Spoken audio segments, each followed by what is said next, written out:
자, 이제 오늘 하나님 말씀 보겠습니다. 로마서 5장 1절에서 11절입니다. 1절에서 11절인데 6절까지만 읽도록 하겠습니다. 그러므로 우리가 믿음으로 의롭다 하심을 받았으니 우리 주 예수 그리스도로 말미암아 하나님과 화평을 누리자. 또한 그로 말미암아 우리가 믿음으로 서 있는 이 은혜에 들어감을 얻었으며 하나님의 영광을 바라고 즐거워하느니라. 다만 이뿐 아니라 우리가 환난 중에도 즐거워하나니 이는 환난은 인내를, 인내는 연단을, 연단은 소망을 이루는 줄 알미로다. 소망이 우리를 부끄럽게 하지 아니함은 우리에게 주신 성령으로 말미암아 하나님의 사랑이 우리 마음에 부은 바 됨이니 우리가 아직 연약할 때에 기약대로 그리스도께서 경건하지 않은 자를 위하여 죽으셨도다. 아멘. 자, 계속 로마서 강해를 하고 있는데요. 우리 1장에서 4장을 통해서 우리는 죄인이고 우리는 믿음으로 말미암는 의가 필요하다 하는 것을 살펴보았습니다. 그래서 1장과 4장은 하나의 묶음이에요. 5장부터는 이제 다른 이야기가 시작이 되는데 1장부터 4장까지는 믿음과 칭의, 의롭다함을 얻는다. 이게 가장 많이 나오는 표현들이고 가장 중요한 이슈였습니다. 그래서 이제 우리가 믿음으로 말미암아 의롭다함을 얻은 새로운 믿음의 백성이 됐지 않습니까? 그러면 이제 5장부터는 이제 이렇게 믿음의 백성이 된 것을 알았으니 이제는 이렇게 살아야 합니다. 구원받은 이후 믿음의 백성이 된 이후의 삶은 어떠해야 하는지 방향을 제시하는 게 5장부터 8장까지다 이렇게 보시면 되겠습니다. 그래서 로마서 5장 1절은 그러므로로 시작을 합니다. 1장부터 4장까지를 정리하는 그러므로가 나오는 거죠. 믿음으로 의롭다함을 얻었으면 어떻게 살아야 하는지 다음 단계로 넘어가고 있습니다. 자, 로마서 5장 1절을 보시겠습니다. 그러므로 우리가 믿음으로 의롭다 하심을 받았으니 우리 주 예수 그리스도로 말미암아 하나님과 화평을 누리자. 자, 앞부분 그러므로 우리가 믿음으로 의롭다 하심을 받았으니 이건 1장부터 4장까지가 정리된 말이죠, 그죠? 그러니까 어떻게 됩니까? 우리 주 그리스도 예수로 말미암아 이제 우리는 어떻게 살아야 합니까? 네, 하나님과 평화를 누리는 자리로 간다라는 겁니다.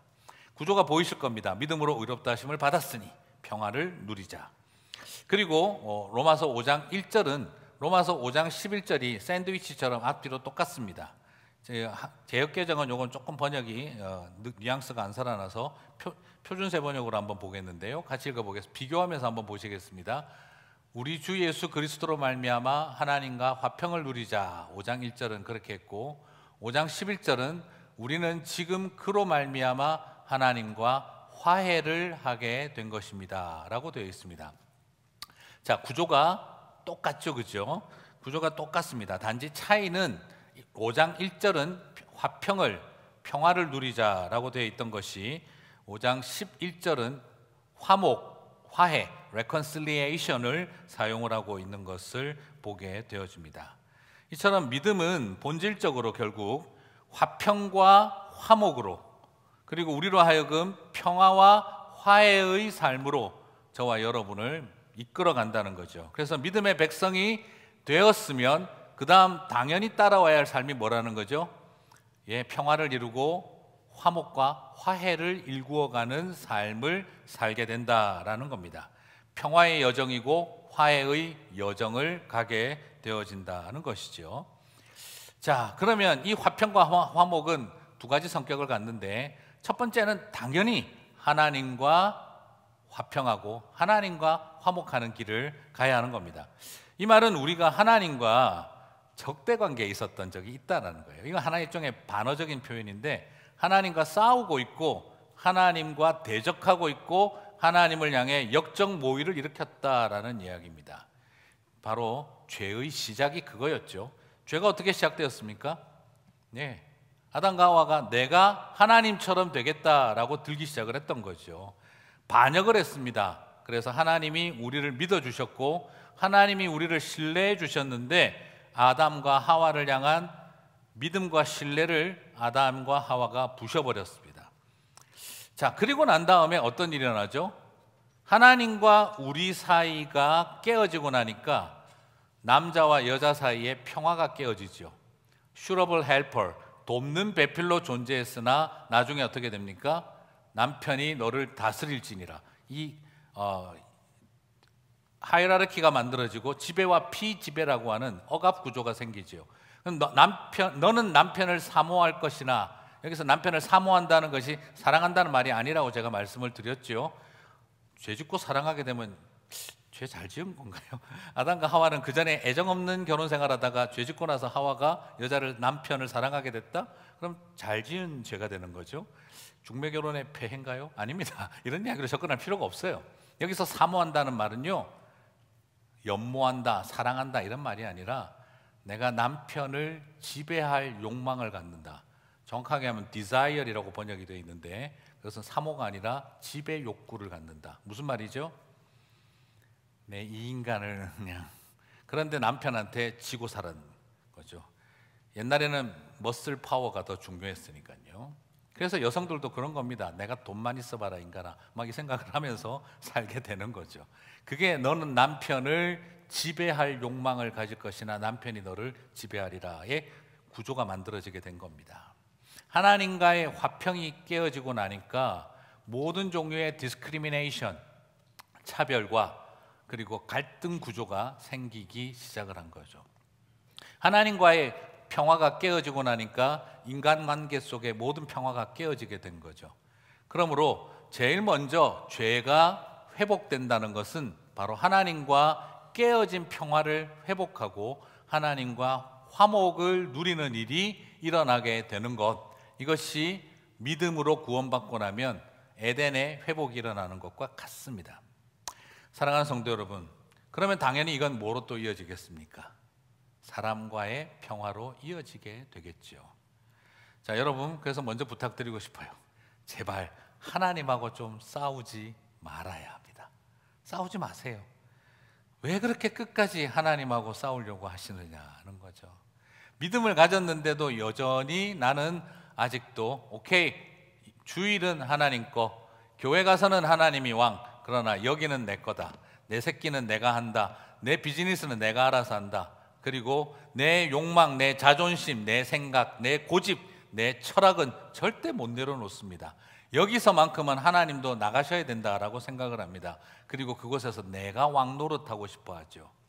그럴 때 우리는 아무리 하나님을 믿는다고 해도 집에 가면 왕 노릇은 내가 한다, 그리고 내 고집, 내 생각은 절대 버릴 수 없다라고 생각을 한다면 그게 바로 하나님과 화해하지 못한 삶이라는 겁니다. 반드시 실패할 그 무모한 역모를, 그것이 우리가 죽어야 했던 죄인데도 불구하고 여전히 믿음으로 의롭다함을 얻었지만 그 분봉왕 노릇을 못 내려놓는 마음, 그게 우리 안에 있습니다. 결국 하나님과 여전히 어느 영역에 있어서 권력 다툼을 하고 있다면 우리는 믿음 그 다음을 잃어버린 것과 같다는 거죠. 자, 그렇다고 한다면 둘째로 이 평화와 화목은 하나님과의 관계의 회복을 전제로 하지만 동시에 유대인과 헬라인과 같은 적대적 관계를 형제와 자매가 되게 하는 평화와 화해로 이어질 수밖에 없습니다. 그래서 화평과 화목은요, 하나님과 사람 사이의 수직적 관계의 회복으로 국한되지 않습니다. 아까도 보셨지만 하나님과 관계가 깨지니까 남자와 여자의 관계가 깨어지잖아요. 사람 관계가 깨어지잖아요. 힘의 논리를 가지고 차별이 일어나잖아요. 그러므로 하나님과 관계가 회복되면 당연히 사람과의 관계로 회복으로 이어지게 됩니다. 그걸 사도 바울은 고린도후서 5장 18절에서 말하고 있습니다. 고린도후서 5장 18절 한번 보실까요? 모든 것이 하나님께로서 났으며 그가, 우리 금방 로마서에서 보는 표현이 나오죠. 그리스도로 말미암아 우리를 자기와 화목하게 하시고 또 우리에게 화목하게 하는 직분을 주셨으니. 자, 고린도후서 5장 18절 앞에 뭐가 있습니까? 네, 17절이 있겠죠. 너무 당연한 이야기를 해서 죄송합니다. 고린도후서 5장 17절 많이 외워보셨죠, 그죠? 수련회 좀 가본 분들은 밥 먹기 위해서 반드시 외워야 할 성경 구절. 새로운 피조물이 되었느니라, 그죠?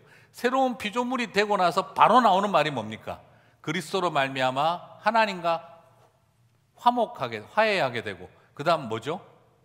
The ministry of reconciliation. 화목하게 하는 직분을 주셨다는 겁니다. 피스메이커의 삶을 살겠다는 거죠. 바로 뭐죠? 깨어진 남자와 여자의 관계, 그런 어떤 지배와 피지배의 구조, 여러분 그게 하나님의 질서 아닙니다. 성경적이다. 남편의 말을 들어야지. 이거는 죄의 열매를 계속 답습하는 겁니다. 피스메이커의 삶, The Ministry of Reconciliation을 회복하는 일을 하라는 겁니다. 화목하게 하는 직분인 거죠. 우리를 하나님과 화목하게 한 다음 그것은 바로 세상과 하나님을 화목하게 하고 사람과 사람의 관계를 화목하게 하는 피스메이커의 삶, The Ministry of Reconciliation, 화목하게 하는 직분의 삶을 말하는 겁니다. 그래서 편을 가르고 선을 긋고 계층을 나누고 계급을 나누는 이 세상 속에서 우리는 주는 평화, 막힌 담을 모두 허셨네 했던 걸 기억해야 합니다. 성전 안에 있었던 이방인의 담벼락이 무너지게 하고 함께 한 형제와 자매가 되게 하는 일, 그러므로 어떻게 믿는 백성들이 믿음의 백성이 되었는데 평화와 화해의 길을 가지 않을 수 있겠습니까? 만약 평화와 화해를, 화목을 모른다면 그것은 믿음 그 다음을 잃어버린 것과 같다라는 거지요. 자, 로마서 5장 8절을 보시면 같이 읽어보겠습니다. 우리가 아직 죄인 되었을 때에 그리스도께서 우리를 위하여 죽으심으로 하나님께서 우리에 대한 자기의 사랑을 확증하셨느니라. 자, 여기서 중요한 포인트가 뭡니까? 주님이 언제 우리를 위해 죽으셨습니까? 죄인 되었을 때에. 그리고 5장 11절을 보겠습니다. 같이 읽겠습니다. 곧 우리가 원수 되었을 때에 그의 아들의 죽으심으로 말미암아 하나님과 화목하게 되었은즉. 자, 여러분 똑같은 어투로 쓰이고 있는 게 또 보이시죠, 그죠? 자, 우리가 죄인 되었을 때에 우리를 죽이심으로 하나님의 공의를 확정하셨다라고 로마서는 기록하고 있지 않아요. 우리가 아직 죄인 되었을 때에 우리를 죽인 것이 아니라 우리를 대신하여 죽으시는 길을 선택을 했습니다. 그래서 사랑을 확증했다는 겁니다. 그리고 우리가 원수 되었을 때에 우리를 죽이심으로가 아니라 우리를 대신하여 죽으심으로 하나님과 화목하게 하셨다라고 말하고 있습니다. 우리가 귀인이고 의인이라서 죽어주신 것이 아니라 죄인인데도 죽어주셨습니다. 원수가 용서를 구하고 회개하고 돌아왔기 때문에 죽어주신 것이 아니라 여전히 회개하지 않고 완악한 원수 상태에 있는데도 죽으셔서 화목과 평화를 이루셨다는 겁니다. 여러분, 무슨 말이죠? 이건 우리에게 결국 뭘 말하느냐? 상대가 회개하고 돌이키고 개선하고 좋아지면 화목하는 것이 아니라 여전히 죄인이고 여전히 원수일 때 십자가를 감당함으로 평화와 화해를 이루는 것이 십자가의 길이라는 걸 보여주고 있습니다. 참 어렵습니다. 죄인은 공적인 개념이에요. 죄인은 공적인 거예요. 그런데 원수는 어떤 개념이죠? 죄인은 공적이고 법적인 개념이에요. 그러나 원수는 사적이고 감정적 개념입니다. 결국 뭘 말하느냐? 법적으로 공적으로 죽어야 할 존재고 사적으로 개인적으로 감정적으로 용서 안 되는 것이 원수입니다.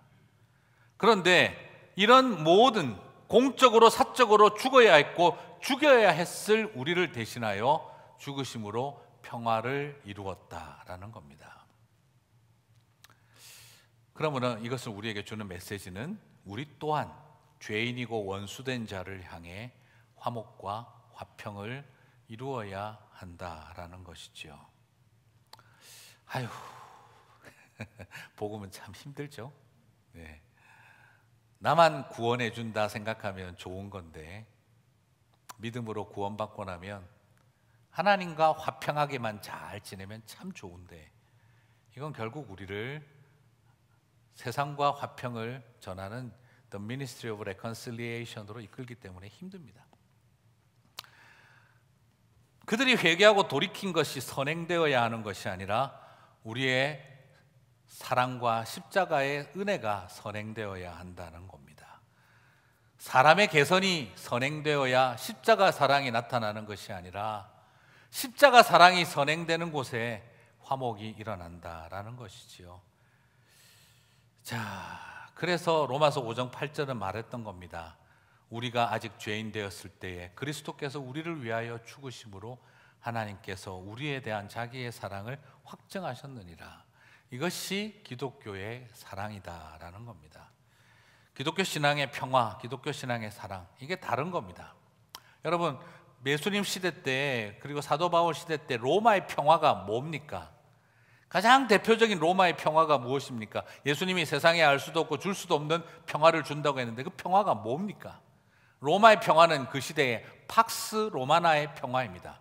로마의 평화, 그건 뭐죠? 군대와 힘으로 정복하고 파괴하고 짓밟고 그래서 쟁취하는 힘의 평화를 말합니다. 세상의 평화는 힘을 갖고 적을 죽여, 원수를 죽여, 죄인들을 죽여, 그래서 평화를 쟁취하는 거죠. 그래서 쥐죽은 듯이 고요해지는 상태를 말하는 것이죠. 그런데 예수님의 샬롬은 무엇입니까? 원수 되었을 때의 원수를 대신하여 십자가의 죽음으로 실현하는 사랑과 평화를 말한다는 것입니다. 이것이 복음의 평화입니다. 사랑하는 성도 여러분, 그래서 예수님은요, 십자가에 탄생할 때 뭐라고 했습니까? 하늘엔 영광, 땅 위엔 평화. 여러분, 제가 말씀드리죠. 십자가에서 죽으시기 전에 뭐라고 하셨습니까? 세상에 알 수도 없고 줄 수도 없는 평화를 너희에게 주노라. 부활하셔서 제일 먼저 하신 말이 뭡니까? 평화하냐? 평화를 누리냐? 평안하뇨? 물어보셨어요. 평화 빼면은 탄생도 십자가도 부활도 없습니다. 그래서 예수님은 팔복에서 뭐라고 하셨습니까? 피스메이커의 길, 화평케 하는 자는 뭐라고요? 그래서 하나님의 아들이라 일컬음을 받으리라. Son of God의 이야기를 하신 겁니다. 왜요? 주님이 Son of God이신 예수님이 화평케 하는 자이시기, 평화를 주는 자이기 때문인 겁니다. 그래서 여러분, 평화 없는 복음은 존재할 수 없습니다. 그리스도인들에게 화평은 옵션이 아니라 본질입니다. 자, 믿음은 구원받은 우리를 화평과 화해의 길로 이끈다고 살펴보았습니다. 자, 그러면 믿음 그 다음 첫 번째는 화평이었고 두 번째는 뭐죠? 두 번째는요, 환난을 즐거워하고 소망을 즐거워하게 된다. 즐거워하는 게 바뀌는 거예요. 여기서 보게 되면은 믿고 나면 우리가 생각할 때 어떤 생각을 먼저 하기 쉬워요? 아유, 예수 믿으면 만사 형통, 물질 축복, 대박, 우리는 그걸 기대하죠. 그래서 자꾸 예수 믿으면 범사에 잘 된다, 그것만 자꾸 강조하는데, 아유, 어떻게 성경의 그 많은 내용 중에 딱 그것만 찾아가지고 열심히 보고 있습니까? 믿고 난 다음 우리는 어떤 사람이 되느냐? 환난을 즐거워한다, 고통 중에 즐거워한다, 그리고 그것을 통해 자랑으로 여긴다, 소망을 자랑한다 하는 겁니다. 환난으로 인하여 얻게 된 소망을 자랑한다, 그것을 즐거워한다는 겁니다. 자, 로마서 5장 2절을 볼까요? 또한 그로 말미암아 우리가 믿음으로 서 있는 이 은혜에 들어감을 얻었으며, 자, 1장 4절에 1장부터 4장까지 이야기를 또 한 번 했죠. 그로 말미암아 믿음으로 들어가는, 그 다음에 뭐가 나옵니까? 하나님의 영광을 바라고 즐거워하니라. 소망이 없는데 하는 생각이 드시겠습니다만, 우리 여기서 지금 개역 번역은 이 바라고라고 해놨는데 이게 소망입니다. 하나님의 영광의 소망을 즐거워하느니라. 좀 더 원어적으로 번역하면 이게 우리가 알고 있는 믿음, 소망, 사랑할 때 그 소망입니다. 바라고로 번역을 해놨는데 좀 더 정확하게 번역을 하면 하나님의 영광의 소망을 우리가 즐거워하게 된다는 거예요. 예수 믿고 나면 두 번째, 예수 믿는 백성답게 사는 게 뭡니까? 소망을 가지고 즐거워하게 된다. 그런데 이 소망이 어떻게 오는 거죠? 나는 이번 생일날 이런 선물을 소망하고 있어요. 이런 수준의 소망은 누가 못하겠습니까? 그렇죠? 그건 얼마나 즐거워요. 근데 이 소망은 어디서부터 오는 거라고요? 환난을 즐거워함으로써 시작된다는 겁니다. 자, 오늘 여러분 아시죠? 환난은 인내를, 인내는 연단은 소망을 하기에 우리는 이 소망을 자랑스러워하고 즐거워한다는 거예요. 자, 소망을 즐거워한다. 그게 무슨 말입니까? 환난을 즐거워한다는 말이 되죠. 바로 그래서 5장 밑에 3절부터 보시면 환난을 즐거워하나니, 환난 중에도 즐거워하나니가 나오게 됩니다. 여기서 즐거워한다는 말은요, 뽐낸다, 자랑한다는 말로 연결이 되는데, 자, 이것이 참 중요합니다. 왜 그러냐? 여러분, 이 자랑한다는 이 표현이, 이게 우리 한글 번역은 즐겁다라고 번역을 했는데, 이게 자랑한다라고 봐야 좀 더 이해하기가 쉬워요. 왜냐하면 여러분, 로마서 지금까지 쭉 보실 때 로마인들과 이방인들은 그들의 지혜와 지식을 자랑하고 헛거다가 그랬죠. 유대인들은 율법과 행위를 자랑하나 하나님 앞에 자랑할 것이 하나도 없느니라. 그런데 예수 믿고 나면 자랑할 게 생기는 거예요. 그게 뭡니까? 환난을 자랑하고 환난으로 인하여 얻게 된 소망을 자랑하게 된다는 겁니다. 예수 믿기 전에는 지식을 자랑하고 로마인들처럼, 유대인들처럼 율법과 행위를 자랑하고 살아왔는데 그 자랑은 다 헛것인데 예수를 믿고 나면 자랑거리가 바뀌는 겁니다. 이제 뭘 자랑한다고요? 대박 났다고, 성공했다고, 부자 됐다고, 병 나았다고, 승리했다고, 쟁취했다고, 얻었다고 자랑하는 것이 아니라 환난을 자랑하고 환난을 통해 갖게 된 소망을 자랑하게 된다는 겁니다.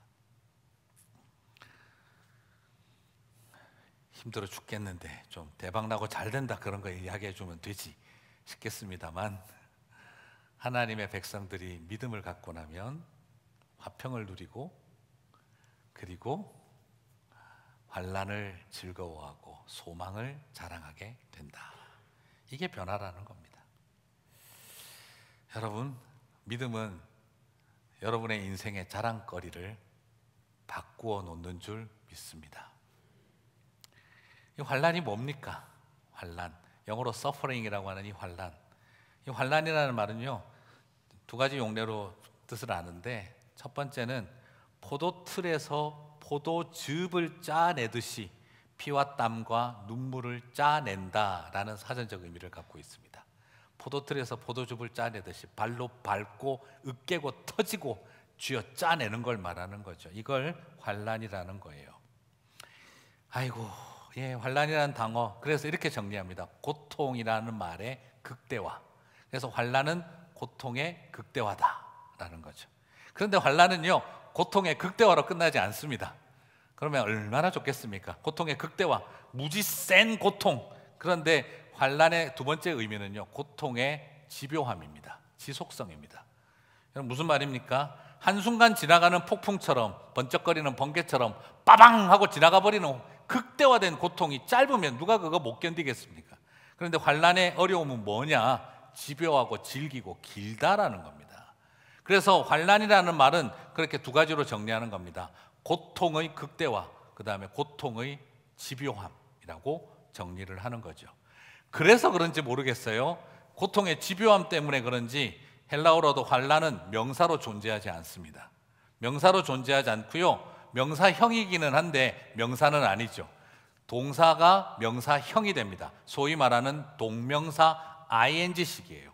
영어로 옮기면 환난이라는 명사가 있지 않고 suffer이라는 것에 ing가 붙은 suffering이 되는 것처럼 마치 진행형으로 바꾸어 놓은 명사입니다. 고통이 어떻다는 겁니까? 이건 끝나지 않는 진행형 상태일 때 그걸 환난이라고 하는 거죠. 아이고, 징그럽죠? 네. 그게 잉 하는 겁니다. 고통잉 하는 게 지금 이게 환난이라는 거예요. 얼마나 힘든 이야기인지 보이죠. 자, 그래서 환난이 우리를 이렇게 고통스러운 환난, 그러면 이 환난을 어떻게 이겨낼 수가 있을까요? 이 환난은 보통 절망으로 가버립니다. 그리고 인간을 파괴하죠. 그런데 고통이 인내와 연단으로 이어지게 되면 그것은 소망을 자랑하게 만든다는 거예요. 여러분, 환난은 인생의 끝이 아니라 소망으로 가는 시작점이다라는 걸 기억하라는 겁니다. 우리는 환난을 겪으면 끝장났다 생각을 하는데, 그러나 오늘 성경의 관점은 로마서는 환난은 소망으로 가는 첫 단추입니다를 말해주고 있는 거죠. 그래서 소망을 이룬 사람들에게는 환난을 자랑하게 된다는 겁니다. 환난이 없다면 우리는 인내와 연단을 경험하지 못합니다. 그래서 환난은 나쁜 것이지만 인내와 연단을 통해 소망을 자랑하는 자리로 이끌어 간다는 거죠. 믿음이 없다면 환난은 절망으로 우리를 추락시키지만 믿음은 환난을 인내와 연단을 거치게 하여 소망으로 이끌어가게 되는 겁니다. 환난은 종착점이 아니라 출발점입니다. 그렇다면 환난을 이기는 인내는 뭘까요? 인내도 역시 순간적인 짧은 참기 싸움이 아닙니다. 고비를 잘 넘기는 감정 조절이 아닙니다. 여러분, 인내는 기다림입니다. 그래서 인내는요, 이렇게 또 표현할 수 있어요. 참 이 사도 바울이 워드 플레이를 참 재밌게 해요. 이게 바로 뭐냐? 환난이 뭐죠? 고통의 극대화, 고통의 집요함이라 그랬죠. 그러면 인내는 뭐냐? 기다림의 극대화, 기다림의 집요함이에요. 기다림의 지속성입니다. 무슨 말이냐? 실제 원어적으로 인내는 최후까지 남는다, 마지막 순간까지 포기하지 않고 기다린다라는 겁니다. 이것도 역시 동사에서 파생된 명사형입니다. 환난이 소망이 되기 위해선 환난의 지속성보다 강한 인내의 지속성, 그리고 인내의 기다림의 극대화가 있다는 거예요. 사랑하는 성도 여러분, 자식 키워보시면서 또 특별히 장애를 가진 아이를 키워보신 부모님들은 그걸 아실 겁니다. 고통보다 큰 건 기다림과 사랑이라는 거죠. 소망인 겁니다. 그걸 바라볼 수 있습니다. 그래서 말하고 있는 거죠. 믿음은 환난을 인내로 이겨나가게 한다는 거죠. 사랑하는 성도 여러분, 그렇습니다. 환난의 특징이 지속적이고 극대화된 것이라고 한다 하지만 그 환난보다 집요하고 강한 것은 기다림의 힘입니다. 환난의 집요함만 보이면 실패합니다. 그러나 환난의 극대화만 보시면 좌절합니다. 하지만 기다림의 극대화, 기다림의 그 즐기고 버티는 힘을 바라보시기를 바랍니다. 처음엔 환난이 전부인 것처럼 보이지만 나중엔 인내가 전부가 되어집니다. 인내의 뚝심이 환난을 이기는 것을 보게 되어집니다. 저는 그 역사가 있게 되시기를 축복합니다. 인내 다음인 연단은 뭐냐? 사실 이건 조금 애매한 말이 있는데요, 이건 사실은 과정이 아니라 결과입니다. 소망과 같은 결과로 볼 수도 있습니다. 왜 그러냐? 이 연단이라는 말은요, 용광로 속에서 시험하고 분별하여 정제되어서 만들어내다라는 말이거든요. 그래서 이거를 과정으로 볼 거냐 결과로 볼 거냐는 두 가지가 다 있어요. 무슨 말인지 이해가 가십니까? 불덩어리 속에 들어갔다, 용광로. 그래가지고 정금이 나왔다. 이걸 다 포함한 게 연단입니다. 그래서 여기서 참 재밌는 게 뭐냐면, 만약 우리가 과정으로만 보면 인내도 힘들어 죽겠는데 연단까지 해야 돼. 그러면 소망이 생길까요? 분노가 일어날까요? 와, 참았는데 연단하라고? 질기게 버티고 있는데 불덩어리 들어가라고? 막 이게 화가 날 거 아니에요, 그렇죠? 그런데 이 연단의 의미는 그래서 과정상인 개념도 되지만 결과론적 개념이 되기도 합니다. 그래서 한글 번역은 이 재련 작업의 공정 과정과 같은 연단이라고 번역을 했는데, 이거를. 그런데 영어 번역은 재미나게 번역을 합니다. 이걸 캐릭터라고 번역을 해요. 특별히 그 proven 캐릭터라고 NASB는 번역을 하는데, 이게 참 잘한 번역입니다. 무슨 말이죠? 검증된 인격으로 남는다는 거예요. 환난은 인내를 거쳐서 또 연단이라고 하는 프로세스를 또 겪으라는 말처럼 들리기보다는 이제는 뭐가 나온다는 겁니까? 정금이 나온다는 이 proven 캐릭터의 이야기를 하고 있다는 거예요. 그래서 저는 오히려 이 번역상으로 본다면 영어로 번역한 이 로마서의 이 연단이 이 proven 캐릭터가 훨씬 더 우리에게 너무 좋은 의미라는 생각이 듭니다. 무슨 말입니까? 인내는 연단, 결국 우리로 하여금 정금 같은 검증된 인격을 남긴다는 겁니다. 열매를 남긴다는 거예요. 환난이 인내를 거쳐 저와 여러분을 성숙한 한 존재로 만들어 놓는다라는 겁니다. 그러다 보니 우리가 뭐가 생기는 거죠? 소망에 즐거워하게 되어진다는 거죠. 근데 여러분, 여기서 중요한 건 그거예요. 죽어라 고생했다고 무조건 정금 같은 인격이 되는 게 아닙니다. 고난이 무조건 우리를 성숙시키지 않습니다. 믿음으로 그것을 감당해내지 못하면은요, 부정적으로 변하고 삐뚤어지고 더 공격적이고 방어적이고 이기적인 모습으로 바뀔 수도 있습니다. 말 그대로 프로븐 캐릭터가 되는 것이 아니라 트위스티드 퍼스널리티를 갖게 되는 삐뚤어진 사람들이 될 수도 있는 겁니다. 고생으로 인해서 삐뚤어진 인성의 소유자가 될 것인가, 아니면은 이 환난을, 인내를 거쳐서 우리에게 하나님께서 검증된 정말 정금 같은 인격으로 우리를 만들어가서 그걸 통해 하나님 안에 소망을 붙들고 살아가고 즐거워하게 될지는 결국 우리에게 주어져 있는 믿음 다음의 이야기라는 겁니다. 고난으로 인해 정금 같은 인격을 갖게 된다면 환난을 즐거워하는 삶이 될 것입니다. 환난을 소망으로 승화시켜 즐거워하고 자랑하게 되어진다라고 말씀하고 있는 것이지요. 여러분, 1장에서 4장 믿음이라는 단어가 제일 많이 나왔고 칭이라는 말이 나왔습니다. 5장과 8장에는 믿음이라는 말은 한두 번밖에 안 나옵니다. 5장과 8장은 이제 소망의 이야기와 사랑의 이야기가 나옵니다. 사도 바울은 의도적으로 로마서를 믿음, 소망, 사랑으로 써가고 있습니다. 1장과 4장의 믿음 이야기가, 그리고 5장 1절과 5절 사이에만 소망이라는 말이 세 번에 걸쳐서 나옵니다. 믿음이 의롭다함을 받은 사람은 소망을 즐거워하고 살게 된다는 거예요. 그래서 소망은 믿음의 미래형이다라고 말할 수 있습니다. 그래서 소망을 자랑하는 사람은 또 어떻게 되냐? 로마서 5장 5절을 보니까 소망이 우리를 부끄럽게 하지 아니함은 우리에게 주신 성령으로 말미암아, 같이 읽어볼까요? 하나님의 사랑이 우리 마음에 부은 바 됨이니. 자, 우리에게 뭐가 있다는 겁니까? 소망을 갖게 된 것은 우리 안에 성령의 은사와 같이 성령께서 사랑을 부어주셨기 때문이다 라고 말하고 있습니다. 결국 뭡니까? 네, 믿음의 백성들아,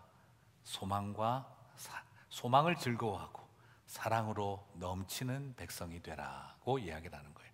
그게 믿음 다음의 삶입니다. 그래서 믿음, 소망, 사랑, 그 중에 제일은 사랑이라 이것만 알지 마시고, 믿음이 저와 여러분을 소망을 즐거워하는 사람, 사랑으로 풍성한 삶으로 만들어 준다는 거죠. 여러분, 이렇게 살아가시게 되기를 주님의 이름으로 축복합니다. 예수님처럼 병도 고치고, 말씀을 마무리할까 싶은데요, 귀신도 쫓아내고 죽은 사람도 살려내는 일을 하는, 그거 하고 싶어하는 사람들이 너무 많아요.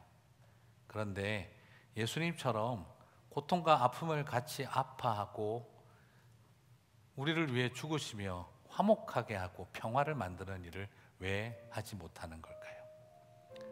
왜 이 땅에 서 있는 그리스도인들이 왜 무섭고 화나고 소리 지르고 심판은 받을지어다, 물론 외쳐야 되긴 한데 왜 자꾸 그런 쪽으로 자꾸 갈까요?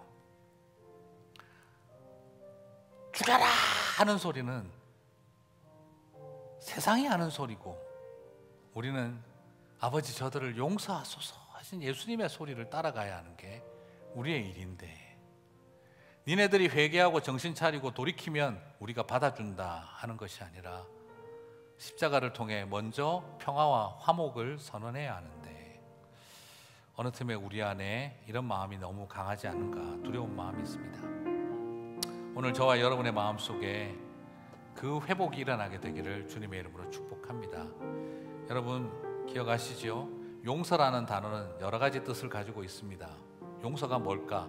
멀리 보내어 버린다, 그리고 소멸시킨다, 그리고 덮어버린다. 그런데 한 가지 더 있습니다. 예수님이 많이 사용하신 용서라는 단어의 어원은 죄로부터 사람을 분리시킨다라는 표현이에요. 죄로부터 사람을 분리시킨다. 여러분, 바로 그 놀라운 은혜와 사랑이 저와 여러분 가운데 가득하시기를 바랍니다. 그럴 때에 우리는 믿음 그 다음 천국 간다 이것만 자랑하는 것이 아니라 환난을 통해 인내를 이루고, 인내를 통해 검증된 인격을 만들며, 그래서 소망 가운데 즐거워하게 되고 하나님과 평화를 누리고 이 세상 속에 화목을 이루어가는 소망의 사람이 되게 하실 줄 믿습니다. 세상이 쉽지 않고 힘듭니다. 하지만 사랑하는 성도 여러분, 믿음의 백성 여러분, 소망의 사람들이 되시고 사랑의 사람들이 되시기를 주님의 이름으로 축복합니다. 우리 주신 말씀 붙들고 기도하는 시간 갖겠습니다.